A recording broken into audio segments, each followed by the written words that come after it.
From the beginning, complementarian leaders adopted a strategy of calling every agenda they fear and hate a, quote, feminist agenda, even when the agenda has nothing to do with equality, autonomy of the sexes.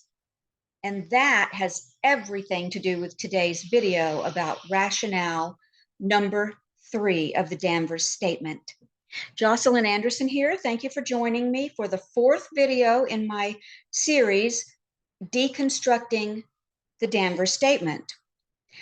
The Council of Biblical Manhood and Womanhood states that they are concerned with, and I quote, the increasing promotion given to feminist egalitarianism with accompanying distortions or neglect of the glad harmony portrayed in Scripture between the loving, humble leadership of redeemed husbands and the intelligent, willing support of that leadership by redeemed wives. End quote. Aside from within the minds of complementarian leaders, so-called distortions caused by equality, they say, so-called distortions within a marriage are non-existent, at least the ones caused by equality. If there are problems in a marriage, we can be sure mutual autonomy is not one of them. Among Christians, complementarian marriages in which the husbands have autonomy but wives do not experience the most problems. In fact, complementarian marriages experience 7 times as many failures than egalitarian marriages. Even atheists experience more happiness in marriage than complementarian Christians.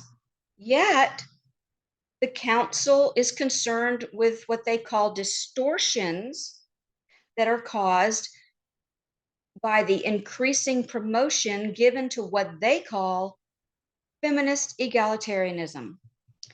To complementarians and to most conservatives, whether Christian or not, feminism is considered the ultimate evil, the destroyer of families, most especially of males, and the enemy of all that is good. Controversial social issues do abound, many of which oppose biblical Christianity. I do not support calling these agendas feminist agendas. Call them by whatever name their agenda is, but stop congregating every controversial social issue under the umbrella of feminism, which is simply advocating for the rights of women based on equality of the sexes. And this is what rationale number 3 is all about in the Danvers Statement, what they call feminist egalitarianism. Now, the semantics of this issue are multifaceted and nuanced. It doesn't do to wade into these waters half prepared. So that's why understanding the history of the words feminism and feminist is vital. As far back as 2016, I called for conservatives to stop painting every agenda they feared as a feminist agenda. Space doesn't permit going into details on that, but the article I wrote about it can be found on my blog. I will include the link in the description below this video. Complementarians weaponize the word feminist. They use it against anyone they want to marginalize and cancel. I write about this in my book, Woman Submit. No, not Woman Submit. Woman, This is War. Gender, Slavery, and the Evangelical Caste System. That link will also be in this description below this video.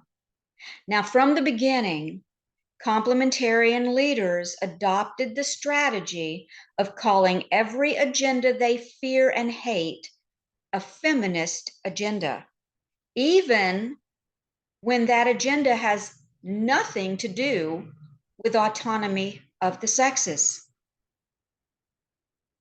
Complementarians have a morbid fear of female influence. The following quote from a Church of God pastor illustrates perfectly how they view feminists and who they are eager to call feminists. While reading the quote, you're not reading it, you can read it in my Substack article. But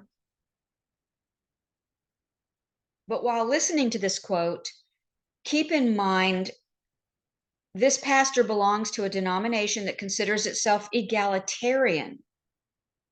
So he is talking about Bible-believing, church-going Christian women who are the majority of church members and the backbone of virtually every church.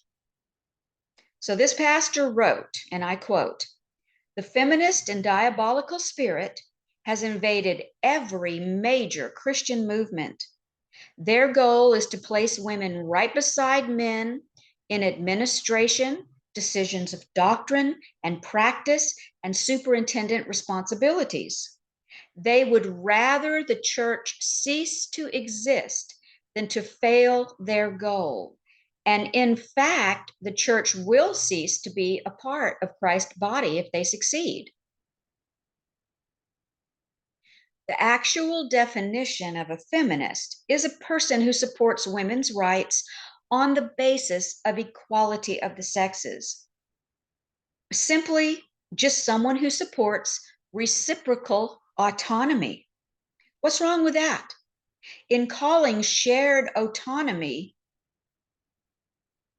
feminist egalitarianism, the Council of Biblical Manhood and Womanhood is deliberately and falsely using semantics to cast a bad light on a good thing. Mutual autonomy is a good thing. Choosing words that transform shared autonomy into what they call feminist egalitarianism was a manipulative masterstroke of semantics on the part of the council. Egalitarianism simply supports mutual self-governance of the sexes. Nothing wrong with that.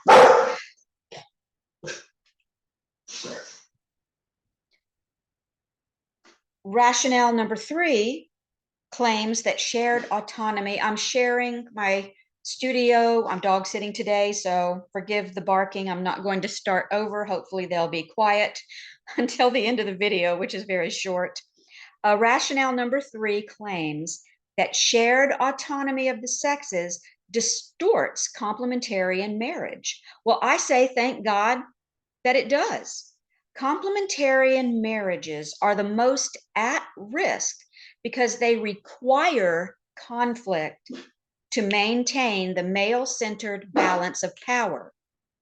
How else to establish the husband as family governor, tiebreaker, and the last word in all disagreements? Mutual autonomy distorts the governance of wives by husbands. Thank God it does. Whether governed by a good master or a bad master, complementarian wives struggle to submit. It is painful for them.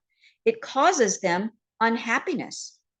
Elizabeth Elliot, who was against autonomy for women, wrote that women cry. She wrote that they cried for no reason. Elliot was wrong. If someone cries, it is always for a reason. People cry because they're hurt, sad, angry, frustrated, frightened, or downright miserable. People cry for lots of reasons, but unless they're shedding crocodile tears, they never cry for no reason. Obviously, the late Elizabeth Elliot cried about things she refused to admit to, things she may not have had the courage to face. So she cried, and then painted herself and all other women as silly criers. Elizabeth Rice Hanford whose book is still widely promoted among complementarians, wrote, "Alas, fellow women, I confess that obedience, even to a good husband, isn't easy, and sometimes it is nearly intolerable." So much for complementarianism leading to what the council calls glad harmony.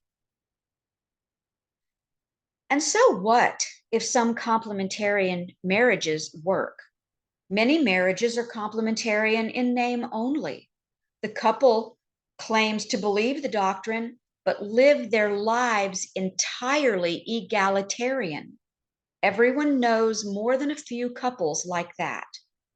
They're happy because while they give lip service to soul draining complementarianism, they are actually practicing egalitarians. Of course, anything will, quote, work for some. Elizabeth Elliot wrote that she saw happy polygamous marriages. They worked, but she never declared polygamy as God's great design for marriage. Failed complementarian marriages are often blamed on what they call warped models. The mother of Alyssa Wall blamed Alyssa's nightmare of a polygamous marriage on a warped model. Alyssa grew up in a happy polygamous family. Her mother had been a happy sister wife. Alyssa wrote about it in her book, Stolen Innocence. The men and women of CBMW are concerned with the wrong things. It is male governance and not mutual autonomy that causes what they call distortions in the glad harmony. Who talks like that? Glad harmony between husbands and wives. The correlation between strongly held religious beliefs about gender-based hierarchy and misery in marriage are well established. There are numerous problems in marriage that can cause tears, but paired autonomy is not one of them. When was the last time anyone heard anyone say, "I want to be in subjection. I want to be dependent. I do not like having autonomy over my own person"? I guarantee no one has ever heard anyone in their right minds say such a thing. You know why? Because God created every one of us in his image, and our Creator loves liberty. And where the Spirit of the Lord is, there is liberty. This concludes my comments on rationale number 3 of the Danvers Statement. Thank you for joining me. If you haven't done so already, like the video, that will increase its visibility to others, and subscribe to my channel to be notified when I upload the next video in this series.